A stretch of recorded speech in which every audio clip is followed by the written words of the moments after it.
Okay, first, why are we in the conference room? So, yeah, thank you, because I told you so. And we follow our teachers. Thank you. You guys are our best class. So, the reason is because everything in the next 5 years, 10 years, wherever you find yourself in your career, this is where things always start. Whenever you have a project, they always start in the conference room. 2 years ago, I sat right where Mary was sitting, and in front of Principal Kelly and like 5 other teachers, and I was like squeezing the sides of my chair as I tried to convince them to hire me here at the school. So this is where my career started, and ever since then, anytime I come back to this room, it means there's an important meeting, and we're going to get a project, and we're going to start it amongst teachers, and I'll get some sort of part in that. So this is, when you get in the professional world, professional projects start in conference rooms. And we're going to be starting a professional project today, pretty much. So let me talk about why. So, because this is a little bit new, and a lot of you kind of heard stuff from your friends, and some of your friends are scared to death of work, which, yes, this project is going to take a little bit more work than what you've done. That's all like, collectively you can moan now and complain, and then you can not do it later. Right? No, it's really hard. Are we getting paid for it? I wish. So, Pay for it. let me tell you why. So, as I've gone to these various conferences, the conference I was at all last week was the future of educational technology, and it's all about, all right, what can we do now to prepare, what technologies do we have now to help prepare students for their futures? And the scary thought is, this is being told to us over and over again. The jobs that we are preparing you guys for, right now don't exist. Like, in 5-10 years, the jobs you guys are going to be working at, the companies don't exist right now. So we're trying to prepare you for this vague future where technology is going to be even more advanced than it is now. And so they tell us, well, how can we prepare our students for this future world? And they came up with a few really important things that we need to teach you guys. And looking at thus far, our school system does a pretty good job, but we miss a lot of things to help you be ready for your futures. And so the whole point, this project came out as I sat down Saturday, and for like a couple hours I worked out, how am I going to build, yes, physics is important, but really, we all know that in 5 years you guys aren't going to be using the kinetic energy equation or motion graphs in your career. Most likely, most of you will not be doing that. However, it is important to learn that stuff because it helps open up your mind. It helps you know how, makes you smarter. It makes you learn better, more quicker. But more quickly. Thank you. But if we're really going to focus on what's going to help you the most, this is it, and that's why we're doing this project. So the whole point, I guess the essence of this project is, rather than preparing you to be professionals, you're going to be professionals right now. So this is going to be a professional project, and which means you're going to be required to do research, analyze data, and talk to people outside the school. You're going to be, and I'm not talking to talk, you're going to be talking to professionals and adults. This is like my favorite. So do you have access to the fridge now? Do you get access to the fridge? No. So let me give you some ideas as to what students are doing. Here's the other thing. To do a project like this, I would love to just put it inside a little physics box and say this is a physics project where you only do science experiments and such like that, because that's fun for me. But that doesn't work for this. Professionalism isn't confined by classroom topics. So we're taking out that wall. And this is going to be focused on your interests. I have students doing stuff from hunting to stereotypes of cheerleading to first impressions with people with tattoos and piercings to how to increase blood drive attendance. We have blood drive donations. Students are very diverse in what projects are being done. And we'll get more into that in a second. So we're taking out that. The other thing is, we're taking out the walls of the classroom. I would expect some of you, for example, let me give you this student's project. Since we try to base this project around a student's interests, I was talking to a student, she said, the only thing I only do is I go to school and then I watch Netflix. And then I go to bed. I was like, that's kind of sad, but okay, whatever. So she's like, can I do it on Netflix? I was like, yeah, that's fine. So she's probably going to end up doing if she was a Netflix employee, she'd be like, okay, you know what, I want to do a data analysis and figure out which genre of movies are most watched. Because you all know Netflix has like a few good movies and then like thousands of dumb ones, Yep. right? And they have to pay extra for the good ones. Like Pirates of the Caribbean is on right now, and that's only going to last for a certain time. I just watched it. Yeah, there you go. Well, that's a good one, and they probably have to pay extra for that. Which means if they're going to have to pay extra for the good movies, then which genre should they focus on? Should they focus always on action movies because that gets the most view count? Or should they throw in a chick flick every once in a while, like humor? You know what I mean? And so she would be looking at data analysis. Now, to get her data, she is going to be in contact with employees of Netflix. So she's going to be talking to them. And some of you, and you guys, hey, quiet back there for a second. This project is being done, like you aren't the first school to do this. This is being done all over the place. And what's cool is, first you guys need to realize, as a high school population, you are in a very advantageous position. Because these communities or businesses around us, they look at a high school population kind of as the vulnerable population they want to help. And so when you guys go to a company and you say, hey, I want to do a project on your company and I want to find someone I can talk to about such and such. Most companies are excited about that and they're like, yes, sweet, let's do it. And so as I've learned about projects like this all over the country, you'll see classrooms where in one corner students are Google chatting with professionals from this company and they're like Skyping back and forth and talking. And over in this corner, that's happening here. And this is going to be, you're going to be talking with professionals. And it will be awesome. Pretty much. So some of you, your projects aren't going to focus in that realm. For example, one of the cheerleaders who's doing is the stereotypes given the cheerleaders founded. And so first she needs to figure out what are the stereotypes associated with cheerleading. And so she will be doing kind of an opinion poll that will go out to a section of the student body, and that will be how she's gathering data. And maybe she'll be talking to cheerleading coaches or people outside the community. Some of you will be doing, for example, I have, this person. Chantel Ford wants to do one on hunting. And so she's like, well, we always hit deer, and there's always deer in the roads. She's like, how can we increase hunting while decreasing the number of deer on the roads to make the roads safer? Because I'm one of the people who ran into a deer last year and totaled my car, and it was really dumb. Yeah, it was horrible. So she's like, what if we increase the number of deer tags? I'm like, yeah, that's true, but that might just decrease the deer population away from the city. So we're like, okay, what if we made it so you could hunt closer to city limits or residential areas?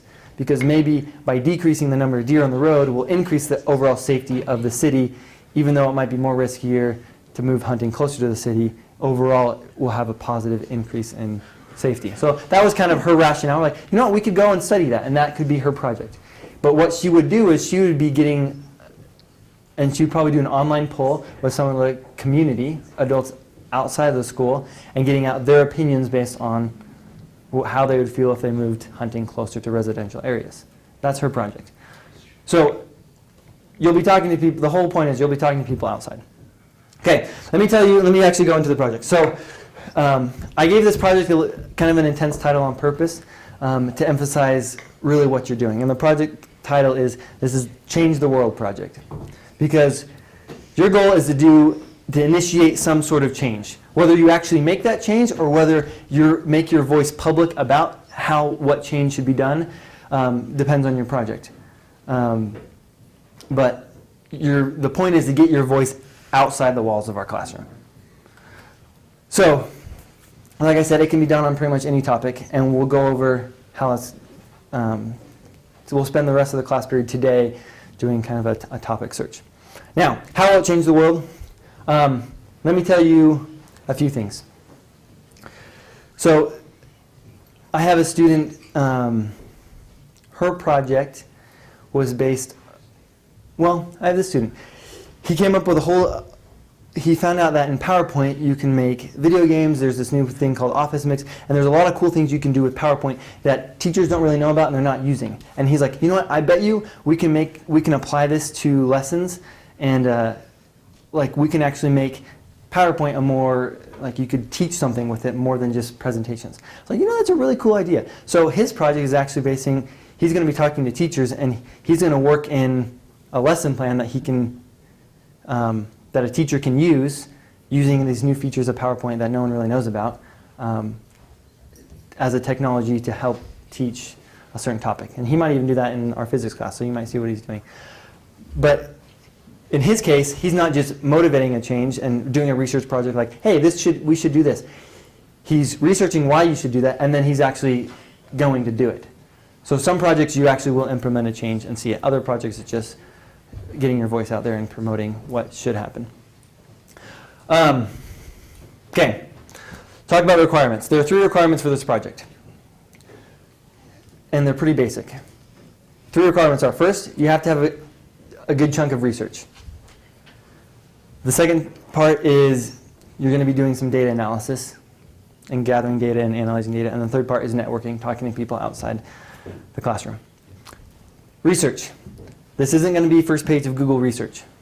I don't know if you know this, but companies pay extra money to be higher on the Google search list. So everything you see on that first page, because companies paid extra to be there. So therefore, they are most likely biased to their side. So when we talk about research, that is one of these skills that is most important that they say high school students can learn, or college students as well, is how to research and get good data. Number 2. You guys want to let Daniel DJ in? Number 2. Gathering data. Some of you will be gathering data, basically just gathering off various internet sites and gathering data.